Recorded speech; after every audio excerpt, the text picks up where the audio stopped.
আমরা দুইটা ভোট দিলাম, একটা ভোটের শপথ নিলেন, আর একটা ভোটের শপথ কেন নিলেন না?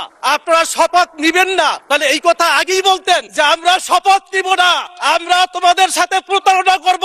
51% তো সেকেন্ড ডিভিশন, 70% হয়েছে ফার্স্ট ডিভিশন। কাজে সেই ফার্স্ট ডিভিশনকে ইগনোর করে সেকেন্ড ডিভিশন নিয়ে ট্রেজারি বেঞ্চে বসে আজকের কিভাবে তারা কথা বলেন, এই প্রশ্নের উত্তর আমি আপনাদের কাছে চাই। স্পিকার, আমরা যে আজকের সংসদে দাঁড়িয়ে আছি, এই সংসদ জুলাই বিপ্লবের উপর দাঁড়িয়ে আছে। জুলাই বিপ্লবের যে স্বপ্ন ছিল, সেই স্বপ্ন বাস্তবায়নের দিকে যাচ্ছে বলে আমরা দেখতে পাচ্ছি না।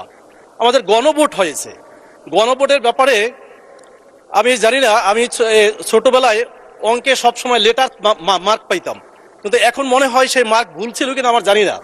কারণ আমি হিসাব করে দেখছি যে ট্রেজারি বেঞ্চের আমার সম্মানিত সদস্যরা তারা বলছেন যে 51%, তাহলে 70% কি?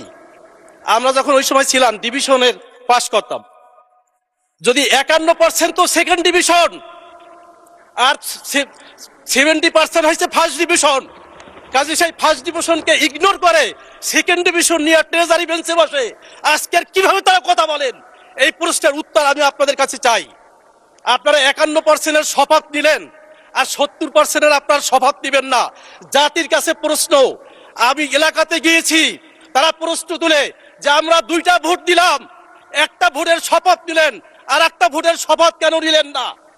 আপনারা শপথ নিবেন না, তাহলে এই কথা আগেই বলতেন যে আমরা শপথ নিব না, আমরা তোমাদের সাথে প্রতারণা করব। এই কথা যদি আগে বলা হতো, তাহলে জনগণ 51% ভোট দেয় না, কত পার্সেন্ট? মাননীয় সদস্য 1 মিনিটে শেষ করেন, সাম আপ করেন 1 মিনিট।